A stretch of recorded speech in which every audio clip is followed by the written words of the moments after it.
حضرات، میری اور آپ کی خوش قسمتی کہ میرے اور آپ کے درمیان یادگار اسلاف، پیر طریقت، رہبر شریعت حضرت اقدس حضرت مولانا پیر ذوالفقار احمد نقشبندی صاحب دامت برکاتہم العالیہ جلوہ افروز ہیں۔ میں انہیں دعوت دینے جا رہا ہوں، ان کا شکریہ بھی ادا کرتے ہیں کہ حضرت گوناگو اپنی ساری مصروفیات میں سے وقت نکال کر تشریف لائے۔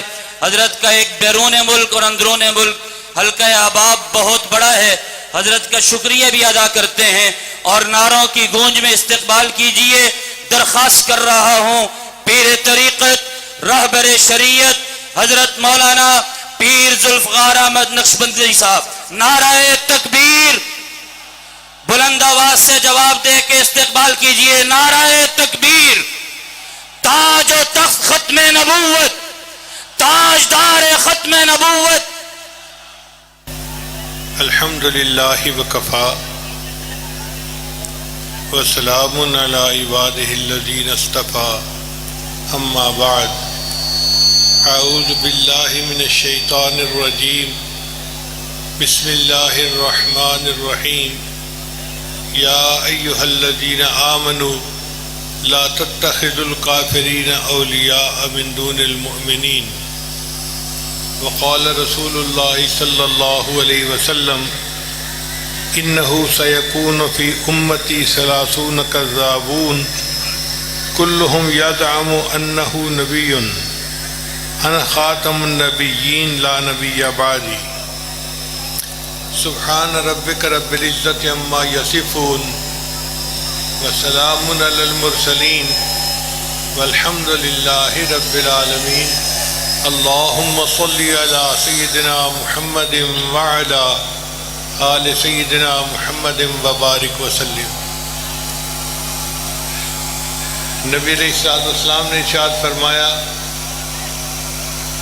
کہ میرے بعد اس امت میں 30 ایسے جھوٹے آئیں گے،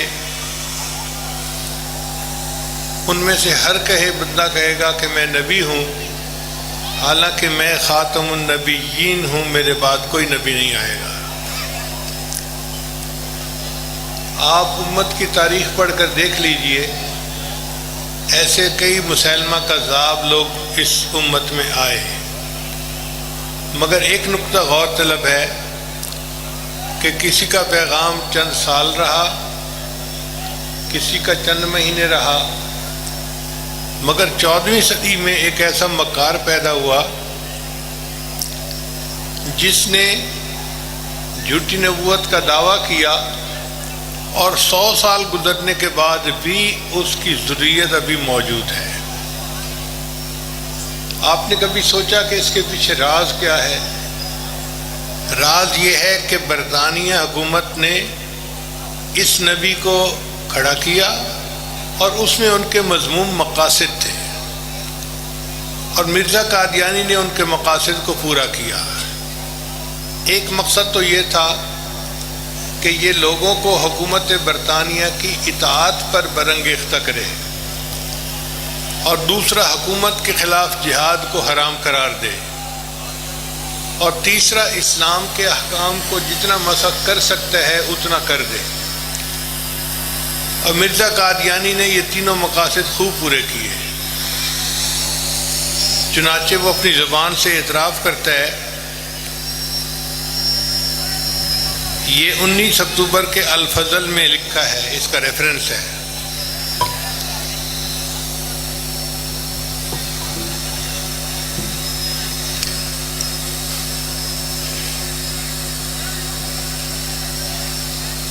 برطانوی حکومت احمدیوں کے لیے ایک نعمت اور ڈھال ہے، اور صرف اسی کے سائے میں ہم پھل پھول سکتے ہیں۔ ہمارے مفادات اس حکومت کے تحت بالکل محفوظ ہیں۔ جہاں جہاں برطانوی حکومت کے قدم پہنچتے ہیں، ہمارے لیے اپنے عقائد کی تبلیغ کا موقع نکل آتا ہے۔ اس کا مطلب یہ ہے کہ یہ انگریز کا کاشتہ پودا تھا، اور انہی کے سائے میں اس کو پھلنے پھولنے کا موقع مل گیا۔ دوسری جگہ مرزا قادیانی لکھتا ہے مجموعہ اشتہارات میں میں اپنے کام کو نہ مکہ میں اچھی طرح چلا سکتا ہوں نہ مدینہ میں، مگر اس گورنمنٹ میں جس کے اقبال کے لیے ہمیشہ دعا کرتا ہوں، یعنی اس کا دجل اور فریب نہ مکہ میں چل سکتا ہے نہ مدینہ میں، مگر جہاں جہاں برطانیہ کی حکومت ہے وہاں اس کا فریب چل سکتا ہے، اس لیے کہ اس کی پشت پناہی جو فرنگی کر رہے ہیں۔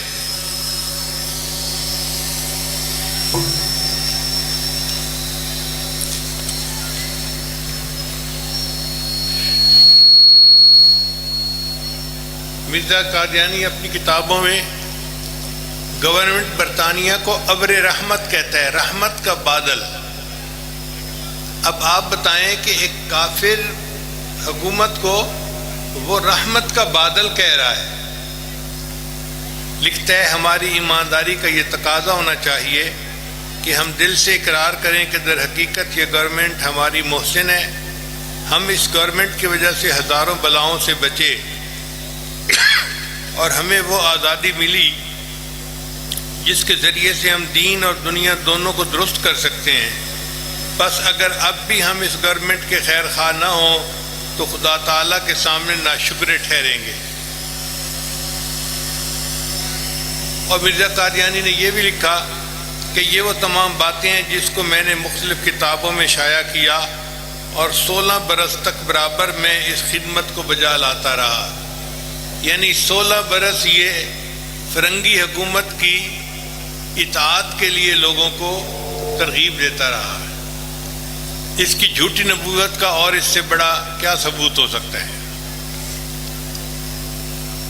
اپنی کتاب میں اپنے خاندان کے بارے میں مرزا قادیانی لکھتا ہے کہ میرا باپ انگریز سرکار کے مراحم کا ہمیشہ امیدوار رہا اور اندر ضرورت خدمتیں بجا لاتا رہا، یہاں تک کہ انگریز سرکار نے اپنی خوشنودی کے خطوط کے ساتھ اس کو معزز کیا اور ہر ایک وقت اپنی عطاؤں کے ساتھ اس کو خاص فرمایا۔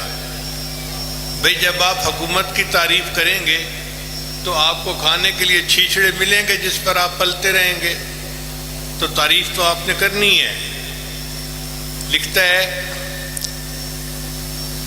کہ ہر ایک وقت اپنی عطاؤں کے ساتھ اس کو خاص فرمایا اور اس کی غمخواری فرمائی اور اس کی رعایت رکھی اور اس کو اپنے خیر خواہوں اور مخلصوں میں سے سمجھا۔ جو بندہ فرنگی حکومت کا خیر خواہ اور مخلص ہو، آپ سوچیں اس کی جھوٹی نبوت کا اس سے بڑا اور کیا ثبوت ہو سکتا ہے؟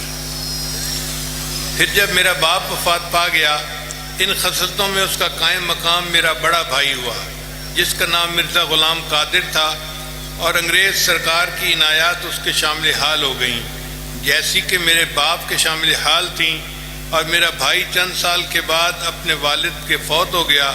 پھر ان دونوں کی وفات کے بعد میں ان کے نقش قدم پر چلا اور ان کی سیرتوں کی پیروی کی۔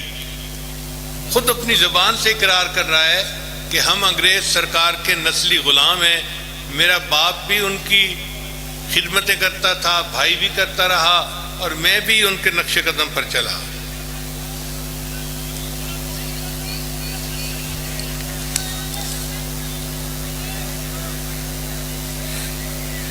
ایک جگہ روحانی خزائن جلد 15 صفحہ 114 مرزا قادیانی اپنے خاندان کی ان خدمات کا تعارف کراتے ہوئے لکھتا ہے کہ میں ایسے خاندان سے ہوں جو اس گورنمنٹ برطانیہ کا پکا خیر خواہ ہے۔ میرا والد غلام مرتضیٰ گورنمنٹ کی نظر میں ایک وفادار اور خیر خواہ آدمی تھا جس کو دربار میں کرسی ملتی تھی، یعنی انگریز کے دربار میں کرسی ملنا اس کے لیے بڑا اعزاز تھا۔ ایسا دنیا دار بندہ ایک جھوٹا نبی ہو سکتا ہے۔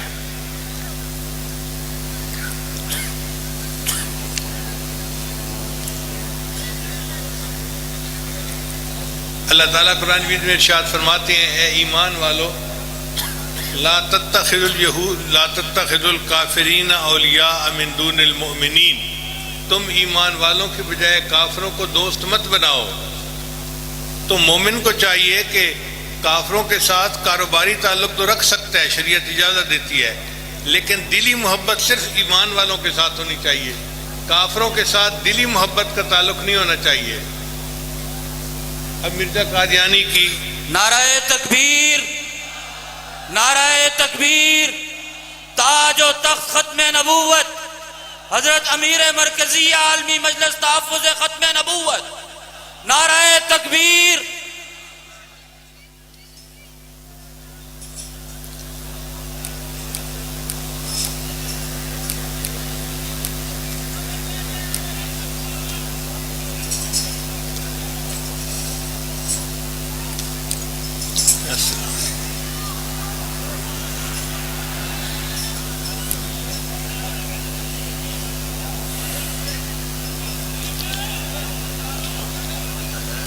مرزا قادیانی کی یہ تحریر آپ ذرا غور سے سنیے گا۔ لکھتا ہے کہ یہ مسئلہ تحقیق شدہ ہے کہ دل کو دل سے راہ ہوتی ہے، اس لیے مجھے چاہیے کہ میں اپنی زبان سے اس بات کو ظاہر کروں کہ میں آپ سے دلی محبت کرتا ہوں۔ یہ ملکہ برطانیہ کو لکھ رہا ہے، اور میرے دل میں خاص طور پر آپ کی محبت اور عظمت ہے۔ جو کافروں کو اپنا دوست بناتا ہو، اس کے جھوٹے ہونے کے لیے اس سے بڑی اور کیا دلیل ہو سکتی ہے؟ یہ باتیں ہم اپنی طرف سے نہیں کر رہے، مرزا کی کتابوں کی تحریریں ہیں جو میں آپ کے سامنے پڑھ کے سنا رہا ہوں۔ چنانچہ ایک اشتہار میں مرزا نے لکھا، میں نے 20 کتابیں عربی، فارسی اور اردو میں اس غرض سے تالیف کی ہیں کہ اس گورنمنٹ محسنہ سے ہرگز جہاد درست نہیں، بچے سچے دل سے اطاعت کرنا ہر ایک مسلمان کا فرض ہے۔ دیکھا انگریز کا مقصد پورا ہو گیا نا، کہ لوگوں کو حکومت برطانیہ کی اطاعت پہ تیار کرو اور جہاد کو حرام قرار دو۔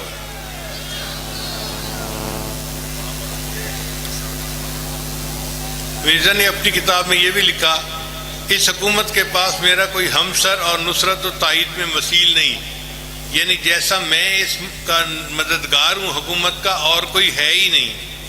میرا وجود انگریزی حکومت کے لیے ایک قلعہ، ایک حصار اور تعویذ کی مانند ہے۔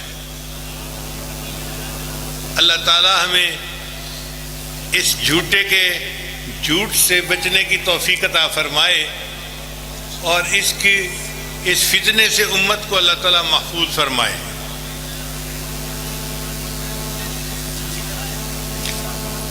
اب دوسرا پوائنٹ میں نے آپ کو بتایا تھا کہ اسلامی احکام کی شکل کو مسخ کرنا۔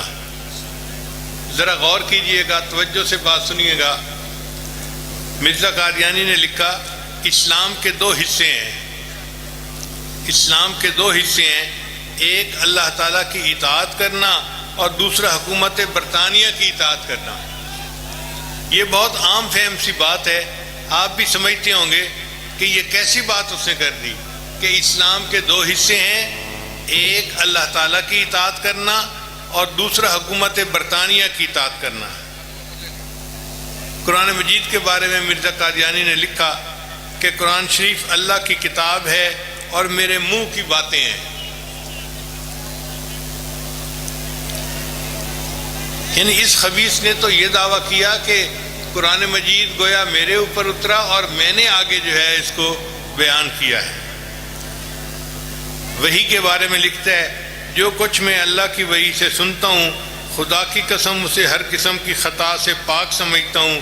قرآن کی طرح میری وحی خطاؤں سے پاک ہے، یہ میرا ایمان ہے۔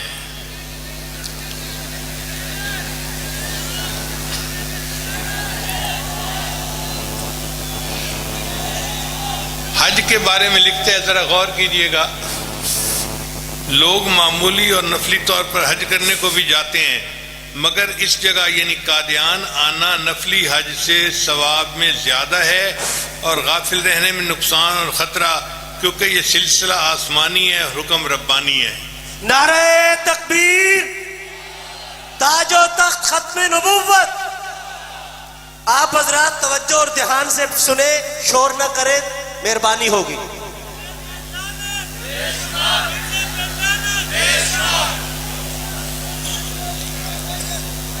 ایک اور بات سنیے، ہر ایک شخص جو میری بیعت کرتا ہے اور مجھ کو مسیح موعود جانتا ہے، اسی روز سے اس کو یہ عقیدہ رکھنا پڑتا ہے کہ اس زمانے میں جہاد قطعاً حرام ہے۔ یہ مرزا قادیانی لکھ رہا ہے۔ تو گویا حکومت برطانیہ کے تینوں مقاصد پورے ہو گئے۔ ایک نے اس نے حکومت برطانیہ کی اطاعت پر لوگوں کو برانگیختہ کیا، دوسرا اس نے جہاد کو حرام قرار دیا، اور تیسرا اسلام کے عقائد کی شکل کو مسخ کیا۔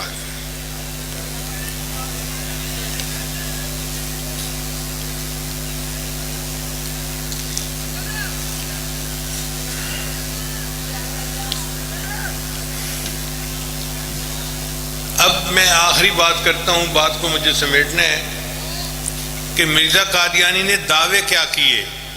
اس میں میں کوئی تشریح نہیں کروں گا، صرف اس کے دعوے پڑھ کے آپ کو سنا دوں گا، اور آپ غور کیجئے گا کس طرح درجہ بدرجہ یہ اپنی دعووں میں آگے بڑھتا گیا، اور پتہ نہیں کیا سے کیا دعوے سے کر دیے۔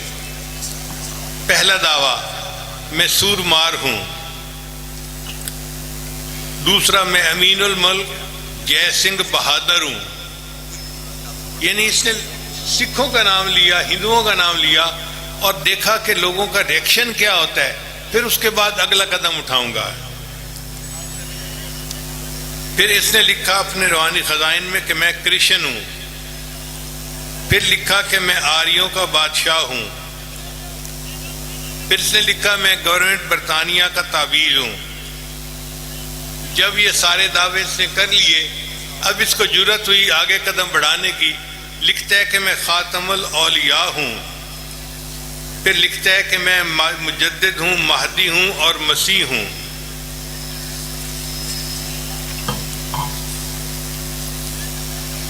پھر اس کے بعد لکھتا ہے کہ میں حجر اسود ہوں۔ پھر لکھتا ہے کہ میں بیت اللہ ہوں۔ پھر 10واں دعویٰ اس نے کیا میں قرآن مجید ہوں۔ پھر 11واں دعویٰ کیا میں میکائیل ہوں۔ پھر کہتا ہے کہ میں زندہ علی ہوں۔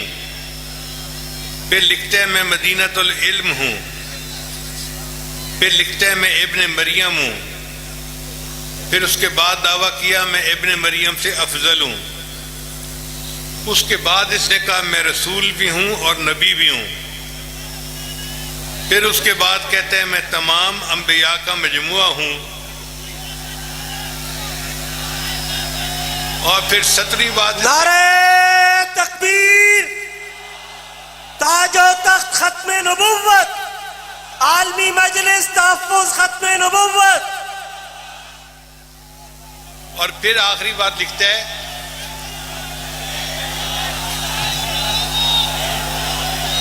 کہ میں رحمت للعالمین ہوں۔ مجمع والوں سے گزارش ہے، آپ اندازہ لگائیں کہ ہمارے آقا صلی اللہ علیہ وسلم کو اللہ نے اس کائنات نہیں پورے جہانوں کے لیے رحمت بنا کر بھیجا، وما ارسلناک الا رحمت للعالمین، اور یہ خبیث اپنے آپ کو لکھتا ہے کہ میں رحمت للعالمین ہوں۔ قادیانیوں پہ لعنت، مرزا قادیانی پہ لعنت۔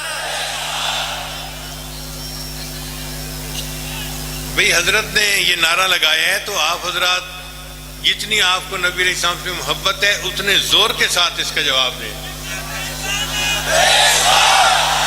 مرزا قادیانی پہ لعنت، قادیانیوں پہ لعنت، قادیانیت پہ لعنت۔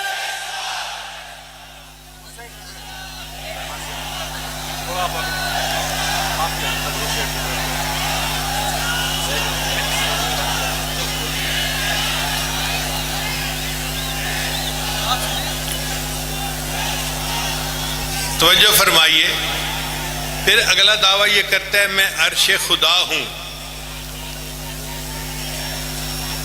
پھر ایک دعویٰ کرتا ہے میں خدا کی بیوی ہوں۔ پھر دعویٰ کرتا ہے میں زندہ کرنے والا اور مارنے والا ہوں۔ پھر دعویٰ کرتا ہے میں مالک کن فیکون ہوں۔ پھر 22واں دعویٰ یہ کرتا ہے کہ میں نطفہ خدا ہوں۔ اور 23واں دعویٰ یہ کرتا ہے کہ میں خود خدا ہوں۔ اور 24واں دعویٰ اس کا سنیے، وہ لکھتا ہے کہ میں گویا خدا کا باپ ہوں۔ اب آپ اندازہ لگائیں کہ جو ایسا خبیث انسان ہو وہ تو ولی کہلانے کے قابل نہیں، نبوت تو بہت اونچا مقام ہے۔ اس لیے یہ انگریز کا لگایا ہوا پودا ایک فتنہ ہے، اور اللہ تعالی ہمیں اور ہمارے باقی سب مسلمانوں کو، پاکستانیوں کو اس فتنے سے بچنے کی توفیق عطا فرمائے۔ لکھتے ہیں کہ مجھے مختلف زبانوں میں وحی آتی تھی۔ ایک دفعہ مجھے خیال آیا زمانہ طالب علمی میں کہ میں اس کی کتاب پڑھوں تو صحیح کہ اس پر وحی آتی کیا تھی۔ اردو میں بھی وحی آئی، پنجابی میں بھی آئی، پشتو میں بھی آئی، سنسکرت میں بھی آئی، انگریزی میں بھی آئی، اور لکھتے ہیں ایک ایسی زبان میں وحی آئی جس کو میں بھی نہیں سمجھتا۔ کتنی مزہ خیز بات ہے بھئی، اگر آپ ہی وحی کو نہیں سمجھتے تو اپنی امت کو کیا سمجھاؤ گے؟ تو میں نے انگریزی کی اس کی وحی پڑھی، اس میں ایک وحی اس پر اتری، گو ٹو ضلع پشاور۔ کم وقت کو یہ پتہ نہیں تھا کہ ضلع کو انگریزی میں ڈسٹرکٹ کہتے ہیں، اس کو ضلع کا ہی پتہ تھا، تو کہتے ہیں کہ وحی اتری گو ٹو ضلع پشاور۔ چنانچہ اس زمانے میں علماء نے اس کا خوب تعاقب کیا، جن میں حضرت مولانا ثناء اللہ امرتسری رحمۃ اللہ علیہ اور باقی کئی حضرات تھے۔ ایک مرتبہ اس وقت کی جو شبان ختم نبوت تھی، ایک نوجوان لاٹھی لے کے مرزے کے دروازے پر پہنچ گیا۔ اس کو دل کے اندر بڑا درد تھا کہ اس نے ہمارے آقا صلی اللہ علیہ وسلم کی ختم نبوت پہ یہ نقب کیوں لگائی۔ چنانچہ اس نے کنڈی کھٹکھٹائی، دروازہ کھٹکھٹایا اور اونچی آواز سے کہنے لگا، مرزا تو باہر نکل، میں تیرے ساتھ آج نمٹ کے جاؤں گا۔ اتنا شور مچایا کہ محلے والے اکٹھے ہو گئے، اور مرزا قادیانی جو تھا یہ اپنے گھر کے اندر چھپ کے بیٹھا رہا۔ تو بیوی آئی، بیوی نے آ کے کہا کہ ایک لڑکا اتنا ہنگامہ کر رہا ہے اور باہر لوگ جمع ہو گئے ہیں محلے والے، آپ باہر نکلیں اور ان سے جا کر بات کریں۔ کہتے ہیں میں باہر نہیں نکل سکتا۔ بیوی نے پوچھا کیوں؟ کہنے لگا ابھی میرے اوپر وحی اتری آئی ہے، یا ایھا النبیو اندر ہی رہیو۔ اب آپ بتائیں کہ یہ ایک جھوٹا نبی نہیں تھا تو اور کیا تھا؟ اللہ تعالی ہمیں اس کے دجل اور فریب سے بچنے کی توفیق عطا فرمائے، اور اللہ تعالی ختم نبوت کے اس اتنے بڑے اجتماع کو شرف قبولیت عطا فرمائے، اور قیامت کے دن اس کو ہمارے لیے بخشش کا ذریعہ بنائے۔ وآخر دعوانا ان الحمد للہ رب العالمین۔